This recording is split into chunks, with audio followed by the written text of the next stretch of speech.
Boa noite, meus irmãos, a graça e a paz do nosso Senhor Jesus Cristo. Graças a Deus pelo amor dele refletido em nossas vidas, cujo qual nos permite estar na sua casa para cultuar e engrandecer o seu santo nome. Para tanto, convido os irmãos para que abram suas Bíblias em Romanos, no capítulo 6, e a nossa porção será a partir do versículo 15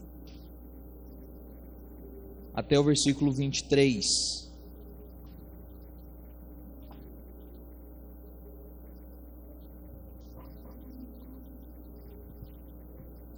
Romanos, capítulo 6, a partir do versículo 15. Assim diz a palavra do Senhor, nos instruindo acerca da lei. E daí? Havemos de pecar porque não estamos debaixo da lei, sim da graça? De modo nenhum. Não sabeis que daquele a quem vos ofereceis como servos para obediência, desse mesmo a quem obedeceis sois servos, seja do pecado para a morte, ou da obediência para a justiça? Mas graças a Deus, porque outrora escravos do pecado, contudo, viestes a obedecer de coração a forma de doutrina a que fostes entregues, e uma vez libertados do pecado, fostes feitos servos da justiça. Falo como homem por causa da fraqueza da vossa carne. Assim como oferecestes os vossos membros para a escravidão da impureza, e da maldade para a maldade, assim ofereceis agora os vossos membros para servirem à justiça, para a santificação. Porque quando erais escravos do pecado, estáveis isentos em relação à justiça. Naquele tempo, que resultados colhestes? Semelhantes às coisas de agora vos envergonhais, somente às coisas de que agora vos envergonhais, porque o fim delas é a morte. Agora, porém, libertados do pecado, transformados em servos de Deus, tendes o vosso fruto para a santificação e por fim a vida eterna. Porque o salário do pecado é a morte, mas o dom gratuito de Deus é a vida eterna em Cristo Jesus nosso Senhor. Amém. Que o Senhor então nos abençoe, que o Senhor possa abrir os nossos corações, o nosso entendimento e nos dar a clareza que vem do Espírito Santo. É em nome dele que oramos. Amém. Como seriam as nossas vidas sem nenhum tipo de lei? Como seriam as nossas casas no trato com os nossos filhos se não houvessem leis? Como seria o nosso trânsito, apesar de estarmos em uma cidade pequena? Como seria o trânsito de Itaberaba se não houvesse lei de trânsito? Como teriam sido as festas em comemoração aos 146 anos de emancipação política de Itaberaba? Como teriam sido essas festividades sem leis?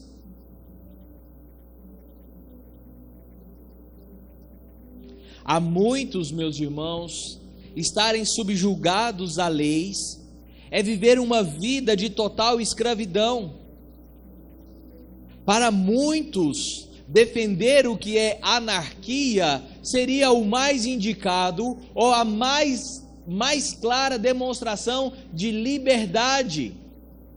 Mas aplicando esse princípio de forma perfeita, aplicando esse princípio de forma exata nas nossas vidas, nós veríamos que não haveria nada além de caos.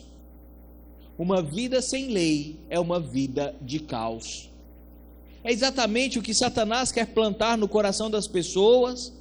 Uma vida onde a lei, e se referindo agora à lei de Deus, que rege, dirige e controla as nossas vidas, Satanás quer aplicar aos nossos corações verdades falsas, parece redundante, mas é isso, verdades que são falsas, afirmando que essa lei serve apenas para nos aprisionar. Paulo, então, já num contexto muito anterior ao nosso, já exortava a igreja acerca da necessidade e do papel que a lei exerce sobre as nossas vidas. Nós vimos na primeira parte do capítulo 6 até o versículo 14, acerca do que é a graça de Deus e como ela opera nas nossas vidas. Veremos aqui dos versículos 15 ao versículo 23, que somos livres para sermos servos da justiça. E esse tema ele é ampliado também no capítulo 7, onde ele torna a falar acerca do paralelo entre lei e pecado, e fazendo analogias, por exemplo, como a analogia do casamento na vida do crente. E aqui então, agora entendendo que somos livres para sermos servos de Deus, o versículo 15 e 16 nos mostra que somos livres primeiramente do jugo da lei. E fazendo então referência ao que ele acabou de dizer nos versículos anteriores do capítulo 6, Paulo continua dizendo: e daí? Haveremos de pecar porque não estamos debaixo da lei e sim da graça? Pergunta similar com a que ele faz no versículo 1 do capítulo 6, que diremos, pois, permaneceremos no pecado para que seja a graça mais abundante? E da mesma forma que ele responde no versículo 2, ele responde também no versículo 15, de maneira nenhuma. O pecado não é mais uma condição, não é mais uma opção para o crente. Não há verdades meio ditas, não há pecados justificáveis para que possamos alcançar um objetivo maior. Não há pecado que justifique outro pecado. Não há mentira justificável. Não há furto justificável. Temos visto nas nossas redes sociais, na televisão, lideranças políticas dizendo: não, todos têm direito de roubar pelo menos um celular. Quando a Bíblia nos ensina que roubar é pecado, independentemente de se roubamos uma balinha, uma borracha do nosso colega da escola, ou se furtamos o banco central, é roubo, é desagrado ao Senhor. Então, depois de entender o que é essa graça, que é o amor de Deus exemplificado nas nossas vidas, que tira o jugo daquilo que o homem buscou com as suas próprias mãos, que foi a morte pelo pecado, e que por meio de Cristo nós recebemos a sua graça. E Paulo vai dizer que onde abundou o pecado, superabundou a graça. Então logo, para que eu obtenha mais graça, eu vou pecar mais, como vimos no domingo retrasado. E ele responde: não estamos mais debaixo da lei, sim da graça, e isso não nos traz necessidade ou motivos para pecar ainda mais.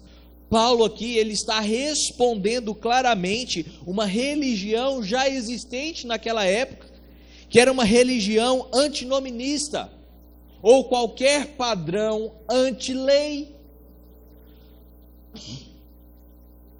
E o exemplo mais próximo que temos nos nossos dias acerca disso, meus irmãos, é quando o homem, na sua pecaminosidade extrema,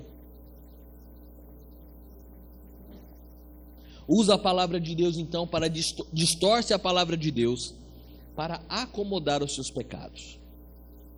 Quando nós olhamos então acerca do homossexualismo, nós observamos ali então as pessoas dizendo, e aquilo que aprendemos pela manhã: Deus é amor, importa que nós amemos uns aos outros. É tão lindo o relacionamento dessas duas pessoas, mesmo sendo do mesmo sexo, o que importa é o amor. E é onde então a palavra de Deus quebra esse argumento, porque a lei, ela existe não para nos proporcionar salvação. A lei agora, ela existe com um objetivo muito claro de nos mostrar a direção. O propósito da lei é mostrar, é revelar a vontade de Deus. Quando Adão e Eva estavam ali no paraíso, sim, eles viviam por obras. A salvação salvação de Adão e Eva eram por obras, reforçando o que nós temos dito aqui cotidianamente na nossa escola dominical. E que obra era essa que Adão e Eva então teriam que fazer para obter salvação? Bastava que eles obedecessem, e a obediência era o meio pelo qual eles viveriam eternamente, desfrutariam eternamente da presença do Salvador, da presença de Deus, estariam ali perenes, em um lugar maravilhoso, em um casamento maravilhoso, e na presença do Deus Todo-Poderoso. O pecado então adentra o coração do homem, e agora a lei não pode mais, as nossas obras não podem mais nos proporcionar salvação, uma vez que o homem é incapaz de produzir qualquer fruto bom, porque o pecado não nos permite mais fazer isso. Então Paulo, no versículo 16, continua: Não sabeis que aquele a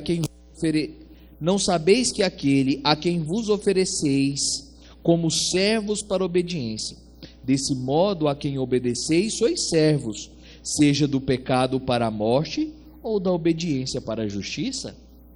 Se eu continuo pecando, se eu vivo uma vida constante de pecado, eu vou me assemelhar com aquilo que João vai dizer lá nas cartas: aquele que pratica o pecado não ama a Deus, porque ele não conhece a Deus.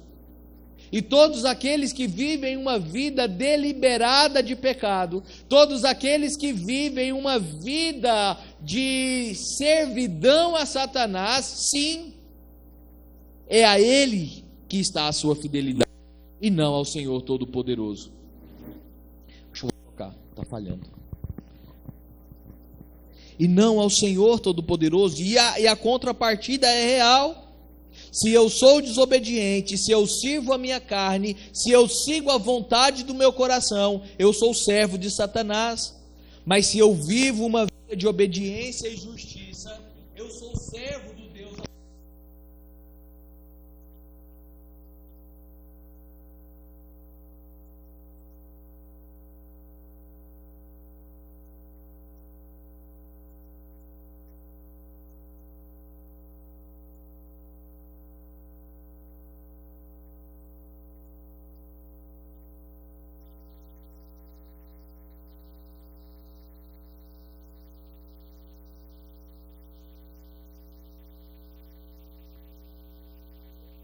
Ali em duas partes, revela ou reflete a vontade soberana de Deus. Como eu me relaciono com o Pai, através dos 4 primeiros mandamentos, e como nós nos relacionamos nos 6 mandamentos subsequentes. A lei ali é posta, e aqueles 10 mandamentos juntos, então, eles são a lei do Senhor, a vontade expressada por Ele, e por isso, a lei não é mais um jugo, a lei agora é um privilégio, porque não mais precisamos cumprir essa lei com perfeição para obtermos salvação, mas cumprimos essa lei com perfeição para que o Senhor seja glorificado e exaltado sobre todo o nome. Isso é ser servo do Senhor, isso é viver uma vida de não vai sair a palavra que eu quero falar. Uma vida de serviço ao Senhor. Era superviciência, não vai sair. Outro dia eu falo a palavra bonitinha. Mas a partir de agora, que somos nova criatura, que fomos transformados, que fomos feitos agora, refeitos, lembrem do conceito de regeneração. Agora que somos nova criatura, nós voltamos a refletir a imagem do Senhor. E ser servo de Deus, estar livres da lei do pecado, do jugo da lei, é viver uma vida de liberdade. Quando nós olhamos o Antigo Testamento e no que se trata a lei, meus irmãos, olha o jugo que aquele povo carregou por muito tempo, a forma como eles precisavam cultuar, a forma como eles precisavam andar longas distâncias para prestar cultos anuais ao Senhor, e Cristo vem para tirar de nós todo esse jugo do pecado. Ele vem para que nós tenhamos liberdade diante do Senhor. E curiosamente, meus irmãos, nós temos um coração cativo ao pecado. Nós olhamos e, mais uma vez, eu evoco aqui o YouTube, e vemos coisas absurdas ali naquele stream. Quando nós olhamos para as Escrituras e observamos o quanto a lei não mais traz jugo para nós, como Deus, através de Cristo, nos liberta do jugo da lei, nós ainda observamos pessoas fazendo cultos alusivos ao Antigo Testamento, a festa do tabernáculo, pessoas ainda celebrando a Páscoa de forma equivocada, quando a Páscoa é posta às nossas mesas. Nós vemos pessoas fazendo cultos de libertação, quando Cristo já nos libertou de todo o mal. Nós fomos libertos para servir, nós fomos libertos para que o nome do Senhor fosse engrandecido. E assim, meus irmãos, os versículos 17 ao 21 nos mostram que somos livres para sermos servos. E a ideia de servos aqui, sim, é a ideia de escravos. Quem de nós gostaria de trabalhar em serviço análogo à escravidão? Agora ficou bonito a palavra, né? Quem de nós gostaria de ter um patrão opressor, um patrão que não remunera como deveria, que não cuida do seu funcionário, um patrão que não zela pelo bem-estar dele? Mas Paulo está dizendo que agora nós somos servos, e a ideia aqui é de servos voluntários. Veja o que o versículo 17 então nos diz: mas a graça de Deus, porque outrora escravos do pecado, contudo viestes a obedecer de coração a forma de doutrina que fostes entregues, e uma vez libertados do pecado, fostes feitos servos de justiça. Dê um pulinho comigo lá no Salmo 110. A ideia do que Paulo está dizendo aqui.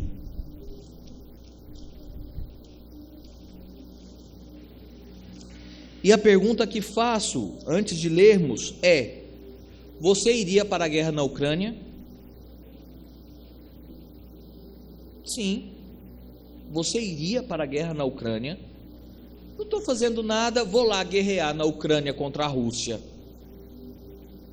Dificilmente qualquer um de nós nos voluntariaria para uma guerra que nem tem a ver conosco. Mas aqui no Salmo 110, falando desse sumo sacerdote, lá no versículo 2 e 3 ele vai dizer: o Senhor enviará de Sião o cetro do seu poder, dizendo: domine entre os seus inimigos. Apresentar-se-á voluntariamente o teu povo no dia do teu poder, com santos ornamentos, com o orvalho emergindo da aurora, serão os teus jovens. A ideia aqui é que quando transformados, quando Cristo nos libertou ali da escravidão do pecado, nós nos tornamos servos voluntários, cumpridores da lei, não por qualquer tipo de mérito, não para alcançar qualquer tipo de favor, mas somos servos, porque somos gratos por aquilo que o Senhor fez por nós, somos gratos e por isso o memorial daquele sangue vertido na cruz. Fomos transformados, porque o Senhor nos regenerou.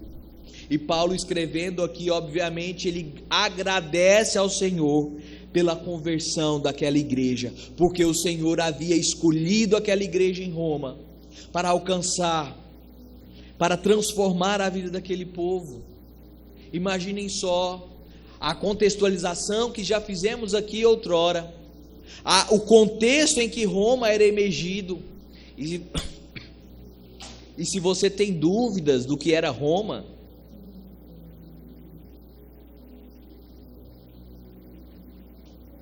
observe os filmes antigos que contam a história você vai ver que Roma toda vez é apresentada como uma cidade, como uma metrópole de devassidão.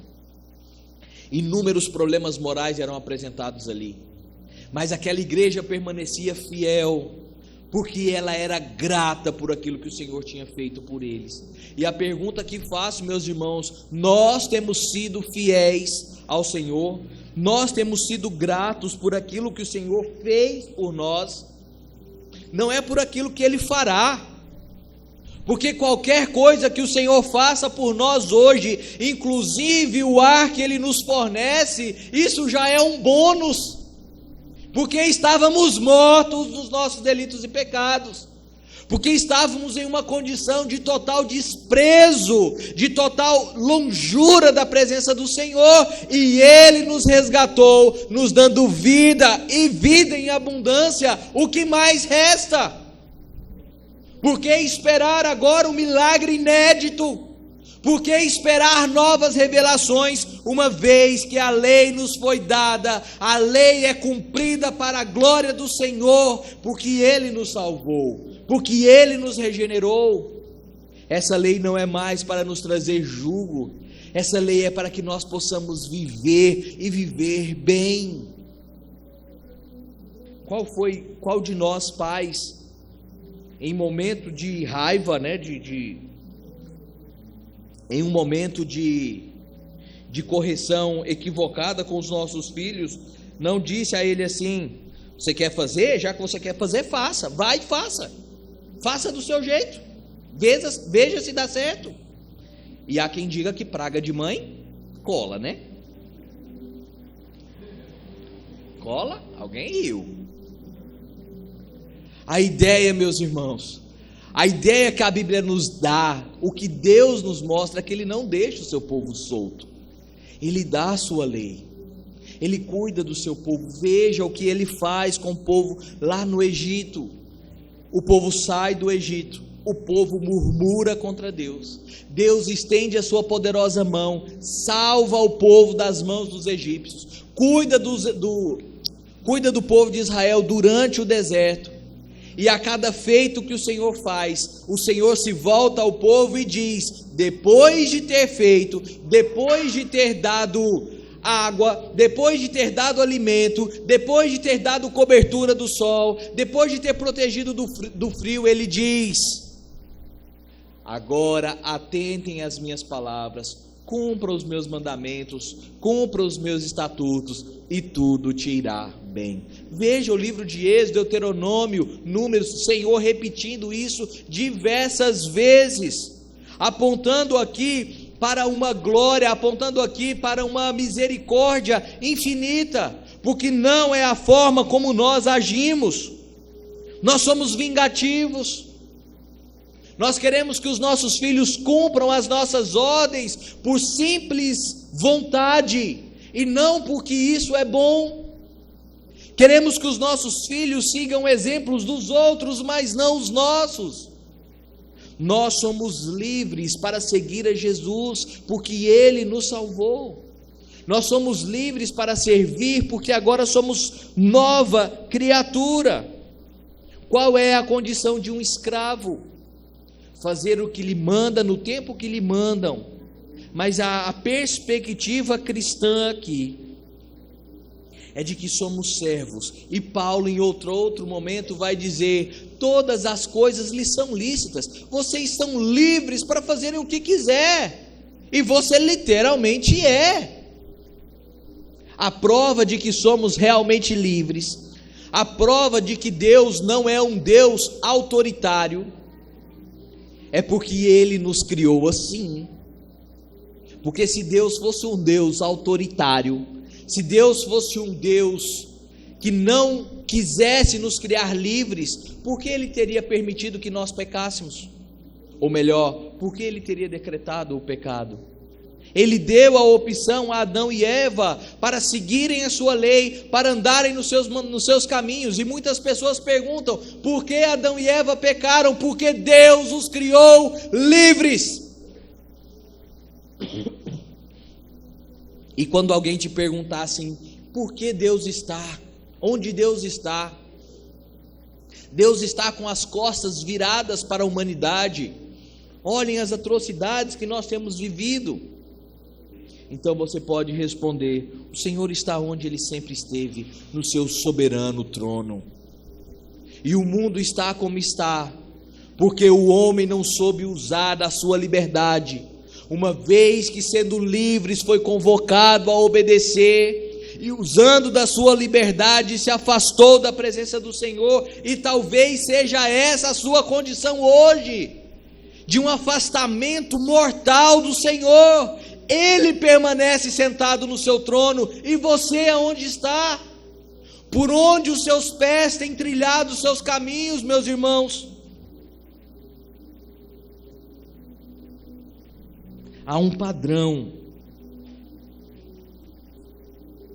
Uma vez, versículo 18: uma vez libertados do pecado, fostes feitos servos de justiça. E quando nós falamos de justiça, para trazer esse contexto às nossas mentes, é algo praticamente impossível. O que é justiça para você? E talvez a forma mais palpável de justiça é o que o mundo prega de justiça social. O que é justiça social? E eu vou provar para você o quanto o conceito de justiça social, por exemplo, é distorcido. A justiça social para o mundo é que todos têm que ter as mesmas coisas, que todos têm que ter igualdade, que nada é de ninguém, todos têm direito a ter tudo de todos. Isso é justiça? Uma vez que você trabalhou, uma vez que você conquistou, uma vez que Deus lhe deu energia para trabalhar, enquanto o outro dormia, aos que cresceram assistindo Pica-Pau vão lembrar muito bem dos exemplos acerca da preguiça. A ideia de justiça não nos é palpável, porque nós somos injustos. O conceito de justiça está tão distante dos nossos olhos, porque o pecado enegrece tudo o que é bom e perfeito. Mas quando se fala daquele que é justo, aquele que está acima de qualquer tipo de conceito humano, nós estamos falando de um padrão que é incorruptível, que olha dentro do mais profundo ser, porque Ele determinou todas as coisas, e segue então um padrão. Só poderíamos estar diante do Senhor se fôssemos justos. Qual de nós poderia estar face a face com o Senhor? Qual de nós seria digno de estar na presença santa do Senhor? Ah, meus irmãos, mas é por isso então que o Senhor Jesus, na sua maravilhosa graça, misericórdia, ao verter o seu sangue naquela cruz, Ele nos proporciona um crachá. Nós recebemos um título que muda tudo. Ainda não somos justos, mas fomos justificados e somos apresentados a Deus nas prerrogativas do Senhor Jesus Cristo. Somos apresentados diante do Senhor Deus, como se nós tivéssemos as vestes puras e limpas, justas do Senhor Jesus Cristo. Paulo então começa a exemplificar acerca disso. E no versículo 19, então, ele vai dizer: falo como homem, por causa da fraqueza da vossa carne. Assim como oferecestes os vossos membros para a escravidão da impureza e da maldade para a maldade, assim oferecei agora os vossos membros para servirem à justiça, para a santificação. Recebemos punição nessa vida, meus irmãos, ainda, por conta dos nossos pecados. O nosso catecismo maior, na pergunta 28, vai dizer: quais são as punições do pecado neste mundo? As punições do pecado neste mundo são ou interiores, como a cegueira do entendimento, sentimentos depravados, fortes ilusões, dureza de coração, remorso na consciência e afetos baixos, ou externos, como a maldição de Deus sobre as criaturas por nossa causa, e todos os outros males que caem sobre nós, em nossos corpos, nossos bens, relações e empregos juntamente com a morte. Essa é a consequência do pecado. É sobre isso que nós temos vivido, e é por isso que temos passado por pandemias, é por isso que temos experimentado maus governos, é por isso que temos experimentado a rebeldia dos nossos filhos, porque estamos imergidos no pecado, porque temos oferecido os nossos corpos como instrumentos de Satanás e não instrumentos de vivificação. Não temos santificado a nós mesmos ao Senhor. E esse processo de santificação, qual estamos vendo também na escola dominical, é um processo cujo qual nos leva a uma proximidade à perfeição. E por que proximidade? Não seremos perfeitos nessa vida, mas a ordem é essa: sede santos porque eu sou santo. Depois Paulo diz para Timóteo: olha, esta palavra é útil para ensinar, para repreender, para tudo, a fim de que o homem seja perfeito e perfeitamente habilitado para toda obra, para toda boa obra. A ordem, meus irmãos, é que nos assemelhemos a Cristo de tal forma que sejamos como eles.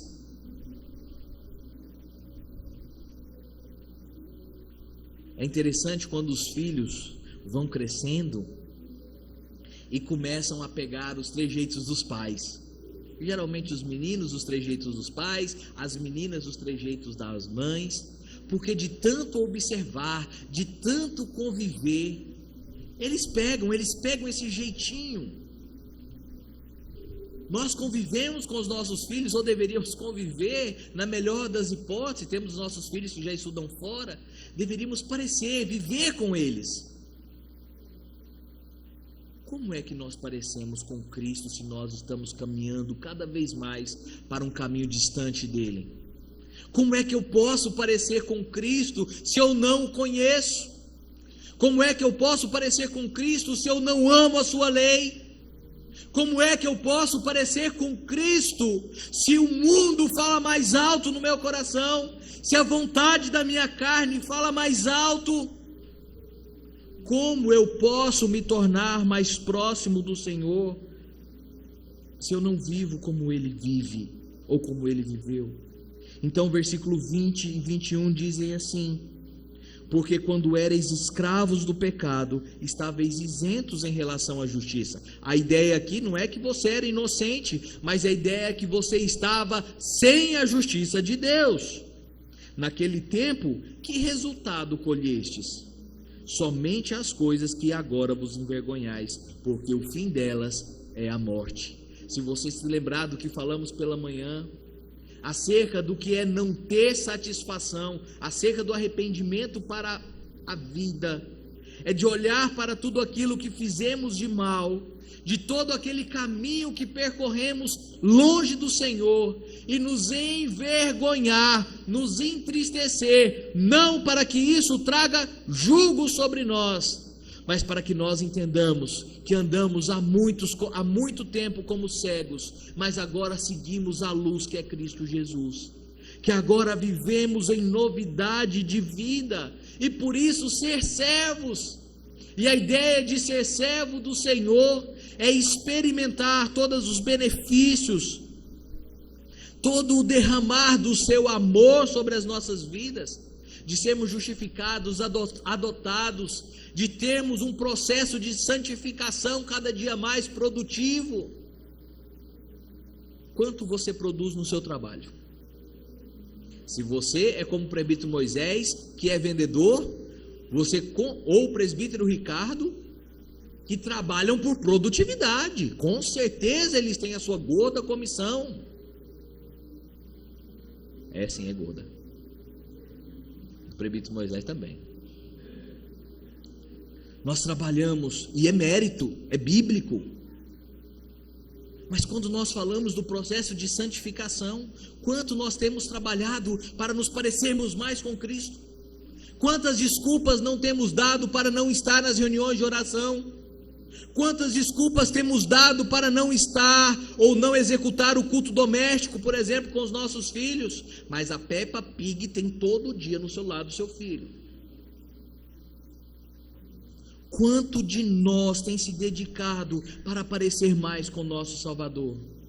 Quanto de nós tem se dedicado mais para amar, para cumprir a lei de Deus como resultado de uma salvação na cruz do Calvário? Quanto de nós, meus irmãos, tem o real interesse em se parecer com Cristo?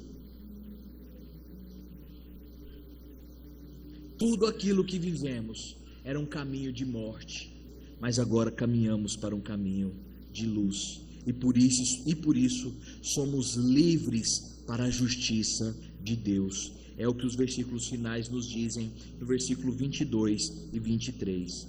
Agora, porém, libertados do pecado, transformados em servos de Deus, tendes o vosso fruto para a santificação e por fim a vida eterna.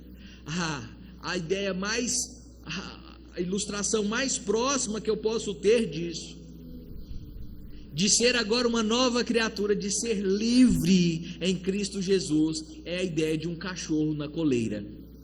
Passeie com o seu cachorro e solte a coleira dele. Ele vai sair doido, principalmente se ele tiver tomado banho. Ele vai sair doido, ele vai rodar, ele vai cheirar, vai fazer xixi em todo canto. A sensação de liberdade.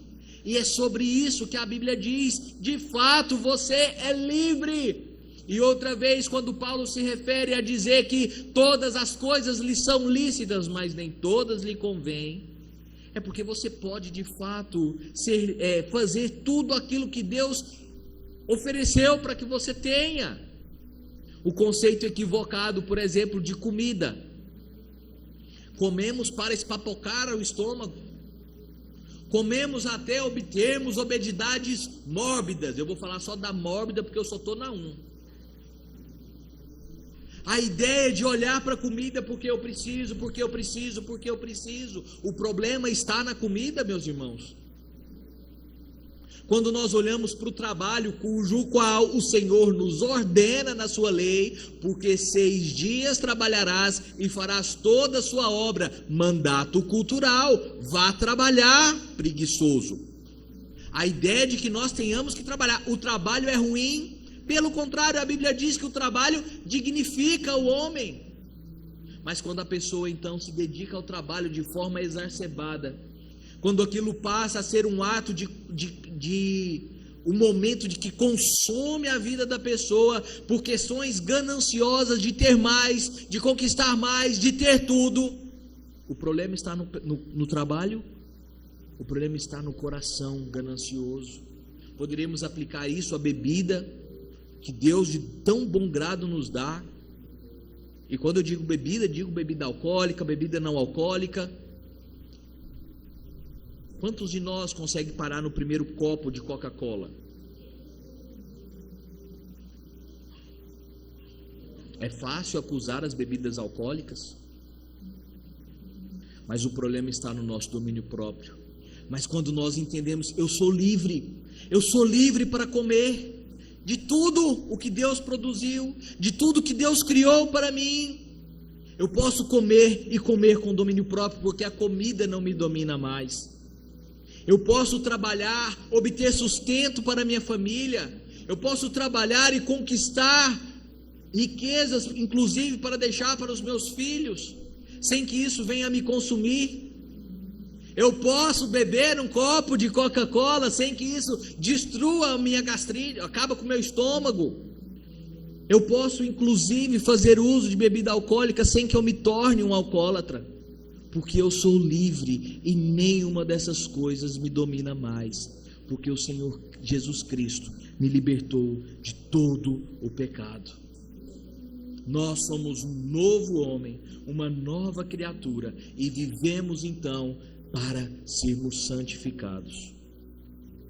Ele termina essa perícope dizendo: Porque o salário do pecado é a morte, mas o dom gratuito de Deus é a vida eterna em Cristo Jesus, nosso Senhor. Uma vez então que o pecado não mais domina as nossas vidas, uma vez mais que não depende da nossa ação para obtermos salvação, a lei não tem mais esse peso. Agora nós vivemos voluntariamente, cumprindo a lei do Senhor, para a glória e honra do seu santo nome. Você tem tido prazer na lei do Senhor? Você tem se sentido livre com a lei dele? Se não, clame a ele, porque ele lhe fez livre para que você pudesse ser um servo voluntário e pudesse glorificar o seu santo nome. Que o Senhor nos conduza então, debaixo desse dom gratuito, que é a vida eterna em Cristo Jesus, ao qual nós passamos então a representar através do sacramento da Santa Ceia do Senhor. Que Ele nos abençoe. Amém.